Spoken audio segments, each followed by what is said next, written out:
الکاذبان صدق اللہ مولانا العظیم۔ واجب الاحترام بزرگوں، بھائیوں، میرے لیے تو یہ بہت سعادت بھرے لمحے ہیں۔ میں نے آپ کے ساتھ کوئی احسان کا معاملہ نہیں کیا، بلکہ میرے ساتھ احسان ہوا ہے کہ مجھے اس بہت ہی سعادت بھرے لمحوں میں، برکت والے لمحوں میں اور آپ اہل علم کے ساتھ مل بیٹھنے کا موقع ملا ہے۔ یہ آپ کی محبت ہے کہ آپ نے مجھے بات کرنے کا موقع دیا ہے۔ سب سے بڑی سعادت یہی ہے کہ اللہ تعالیٰ ہمیں قرآن کے ساتھ جوڑ دے، قرآن سے ہمارے دلوں میں محبت پیدا کر دے۔ اس لیے یہ کتاب اللہ کی جانب سے نازل کرتا ہے، لیکن قرآن پاک اس لیے بہت خاص ہے کہ یہ اللہ کی آخری کتاب ہے، اور اس میں اللہ تعالیٰ نے اپنے تمام تر احکامات کو، ہدایت کو، رہنمائی کو مکمل کر دیا ہے، اور انسانوں کے لیے دین اسلام کو پسند فرمایا ہے۔ ہم بڑے خوش نصیب ہیں کہ ہم ایمان لائے۔ ایمان کے معنی کیا ہیں؟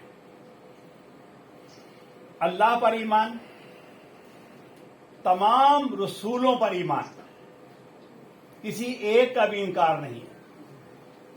تمام کتابوں پر ایمان، کسی ایک کتاب کا بھی انکار نہیں ہے۔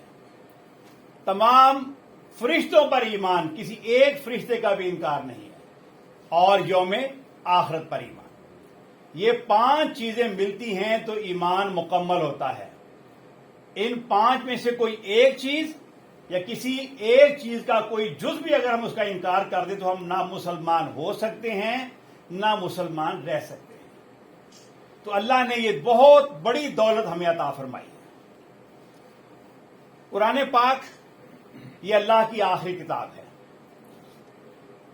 یہ اللہ نے اپنے سب سے برگزیدہ بندے، تمام رسولوں میں جن کو خاتم النبیین کا مقام حاصل ہوا، حضور نبی اکرم صلی اللہ علیہ وسلم پر نازل فرمائی۔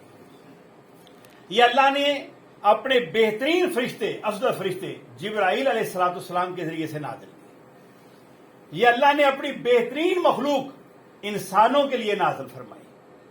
یہ اللہ نے اس مہینے میں نازل کی کہ جو رمضان کہلواتا ہے، تمام مہینوں میں افضل جس کو قرار دیا گیا ہے، اور اس رات میں اس کو اتارا ہے کہ جس کو 1000 مہینوں کی عبادت سے افضل قرار دیا گیا ہے، لیلۃ القدر۔ انا انزلناہ فی لیلۃ القدر وما ادراک ما لیلۃ القدر لیلۃ القدر خیر من الف شہر۔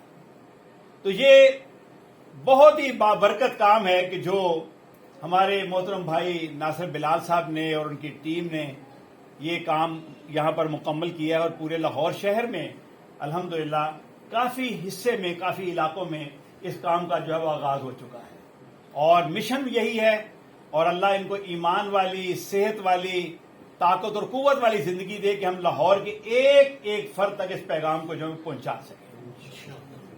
قرآن پاک کا جو مخاطب ہے وہ صرف مسلمان نہیں ہے، اس کا مخاطب انسان ہے۔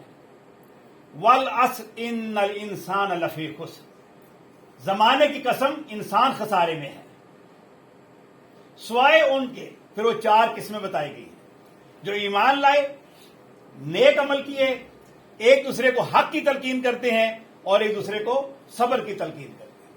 إِنَّ الْإِنسَانَ لِرَبِّهِ لَقَنُوطٌ، بے شک انسان ناشکرا ہے۔ انسان ہی مخاطب ہے قرآن پاک کا، اور انسان کی اصلاح، اس کا تزکیہ، اس کو رب کی جانب موڑنا، یہ قرآن کے سارے احکامات ہیں۔ قرآن پاک ہمارے لیے اللہ تعالیٰ نے ایک ترتیب کے ساتھ تھوڑا تھوڑا کر کے، ٹھہر ٹھہر کر نازل کیا، تاکہ ہم صحیح طرح سے اس کو سمجھ بھی سکیں اور اس کے مطابق اپنی زندگی کو ڈھال بھی سکیں۔ نبی رحمت حضرت محمد مصطفیٰ صلی اللہ علیہ وسلم نے ارشاد فرمایا، میں تمہارے درمیان 2 چیزیں چھوڑ کر جا رہا ہوں۔